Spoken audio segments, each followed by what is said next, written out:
enfermedades raras o enfermedades poco frecuentes se definen en base a la prevalencia.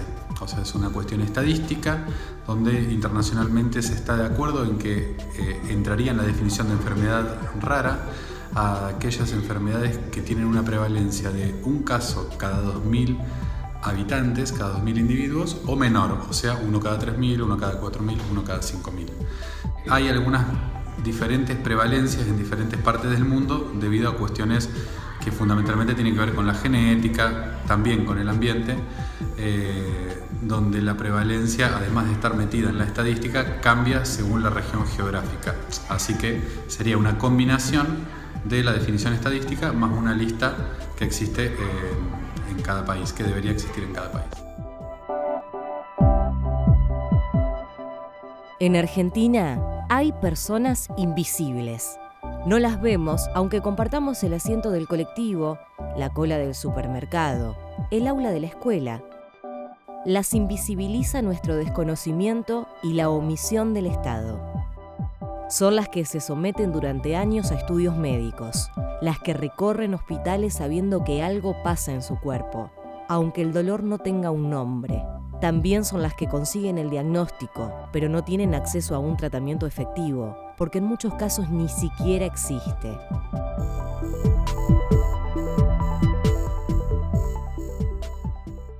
Y no hay un registro exacto en nuestro país, pero se cree por extrapolación de datos, según el último censo eran 3.2 millones de habitantes con alguna enfermedad poco frecuente. Pero como la población ha crecido y ahora el censo es en el 2020, más o menos estimamos que haya más de 4 millones de personas viviendo con alguna enfermedad poco frecuente. 4 millones de personas equivalen a toda la población de las ciudades de La Plata, Mar del Plata, Lanús, Bahía Blanca, San Isidro, Vicente López, Merlo, Quilmes, Pilar, Banfield y José Cepaz. Acuden al Centro de Enfermedades Raras pacientes que tienen enfermedades diagnosticadas y pacientes que no tienen un diagnóstico exacto de su patología, sino que tienen múltiples estudios y múltiples consultas a diferentes profesionales y diferentes instituciones sin tener un diagnóstico exacto. Entonces, esas enfermedades que tienen múltiples síntomas y múltiples manifestaciones, pero no tienen un diagnóstico exacto, son las que decidimos llamar enfermedades de dificultoso diagnóstico. Una EDD para nosotros es aquella enfermedad, aquel paciente que tiene signos y síntomas por un mínimo de 6 meses o más cantidad de tiempo y ha consultado a 3 o más profesionales de diferentes especialidades. Es una definición totalmente arbitraria y que se puede discutir, pero tenemos pacientes de 6 meses sin diagnóstico hasta más de 50 años de consultas sin un diagnóstico específico. Dentro del universo de las enfermedades poco frecuentes o raras, uno debería saber aquellas que tienen tratamiento. No se nos debería pasar el diagnóstico de esas que tienen tratamiento, porque si el tratamiento está correctamente indicado, ¿sí?, uno podría, en algunas enfermedades le puede cambiar la vida o mejorar la calidad de vida al paciente. Cuando era residente empezamos a ver, atendíamos muchísimo, estábamos muchísimo con los pacientes, discutíamos con los colegas, que había pacientes que tenían enfermedades que no sabíamos qué era lo que tenía, incluso con finales no felices del paciente, y seguíamos sin saber qué era lo que le pasaba al paciente, o el paciente que se va de alta y no sabíamos qué fue lo que pasó. Entonces nos juntábamos 6:30, 7 menos cuarto y hacíamos un ateneo de alguna enfermedad muy poco prevalente. Era muy divertido en ese momento. No se pudo armar un grupo en el Hospital San Martín, entonces en el 2010, cuando venimos acá con mi colega y amigo Gonzalo Torres, primero se abrió el espacio de clínica médica en la institución y al año siguiente el consultorio de enfermedades raras. Muchas veces el paciente viene con esto que se llama la odisea diagnóstica. viene con una carga diagnóstica, incluso con diagnósticos que el paciente se siente que no es eso lo que tiene, y de haber recorrido y de haberse hecho un montón de estudios, llega con no muchas esperanzas en el sistema de salud. Eso suele pasar. Muchas veces la dificultad en el acceso a los turnos, porque es verdad que no tenemos un lugar físico dedicado exclusivamente a esto, ni yo estoy dedicado el 100% del tiempo todavía a esta área, por lo cual hay muchos pacientes que están pendientes de ser evaluados. Con escasas respuestas del Estado y cansados de ser invisibles, son los pacientes y sus familias los que se agrupan, se acompañan, juntan voces y se mueven. Salen a la conquista de sus derechos, pero no alcanza. Siempre el tema se empieza a mover a partir de la necesidad de los pacientes. Eso es muy común de ver como los pacientes, hemos tenido varias experiencias donde un paciente tiene una enfermedad rara y es el único que conocemos o que muchos conocen, y empieza a meterse en las redes sociales y encuentra otros pacientes, y así aparecen de una enfermedad que era rara, aparecen 15 pacientes, 20 o más. Se empiezan a juntar entre ellos y a partir de ahí empiezan a mover la máquina, digamos, para poder solicitar cosas, atención, que se investigue de su enfermedad.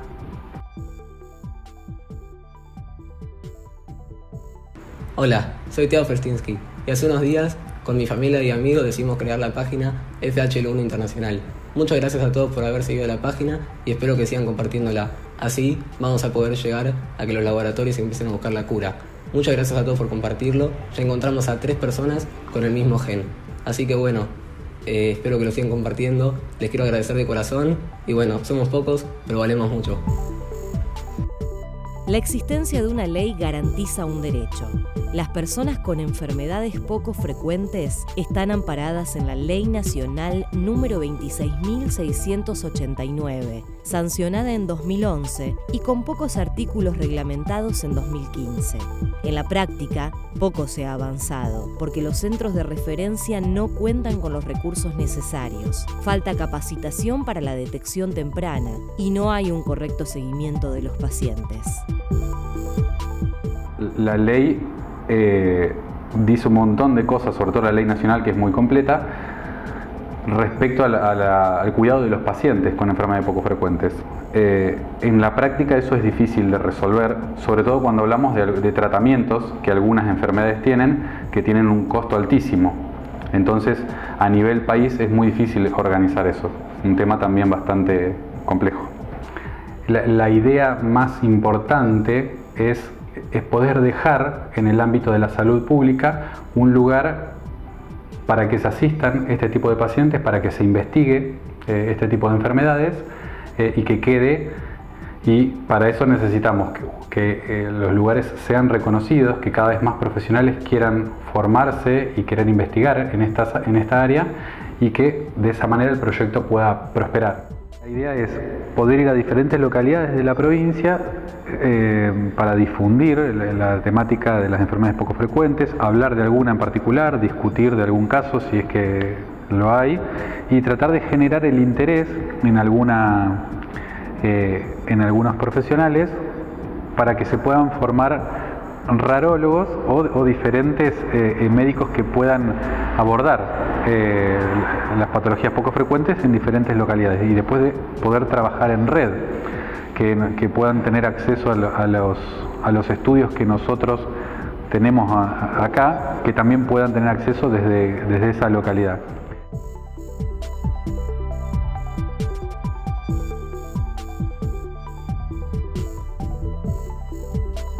No existe una formación académica ordenada, y probablemente esto tenga que ver con que es muy nueva el área, con que no se sabe exactamente qué es lo que tiene que saber ni quiénes integrarían esas áreas. Es algo que obviamente está en plena discusión. O sea, los planes de estudio se basan específicamente en el perfil profesional que uno aspira a formar. Sobre la enfermedad poco frecuente o de difícil diagnóstico, como no son patologías prevalentes, sino es lo más frecuente, en la facultad las trata en una parte de la carrera, está en una de las materias y es una parte de las materias, pero en realidad el tema enfermedades raras no forma parte de la columna vertebral formativa de la facultad, por lo que te conté antes, que no abarca dentro del perfil.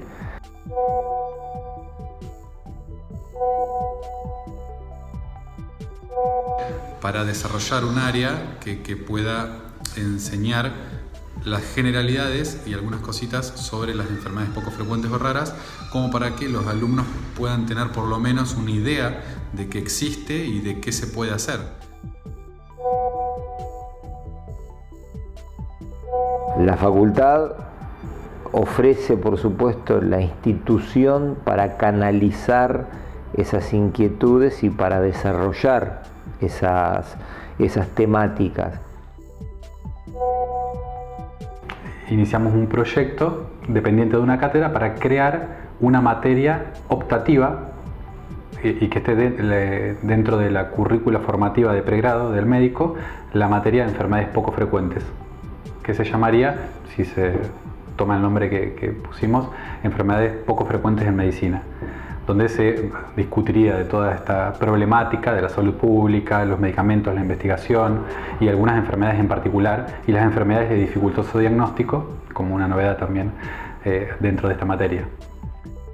César, además de luthier y profesor en la Facultad de Ciencias Médicas, es uno de los máximos referentes en enfermedades raras de la provincia de Buenos Aires. Sueña y trabaja para que haya más rarólogos, más manos atendiendo y oídos escuchando a los que caminan sin diagnóstico por los hospitales del país.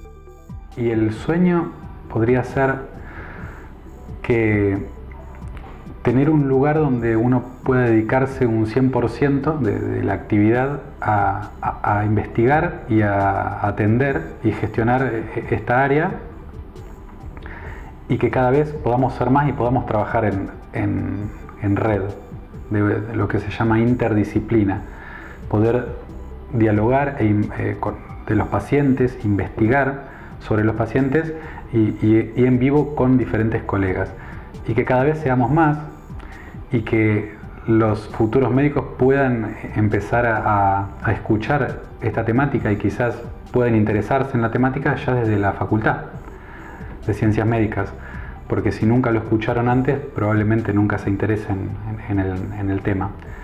Así que ese podría ser uno de los sueños.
Bueno, los tratamientos consisten en Ventolin, salbutamol serían 10 gotas, esto lo hago 2 o 3 veces por día, lo diluyo con solución fisiológica al 9%. Esto sería para abrir, digamos, los bronquios, los dilata, los abre para después las otras despegan la mucosidad.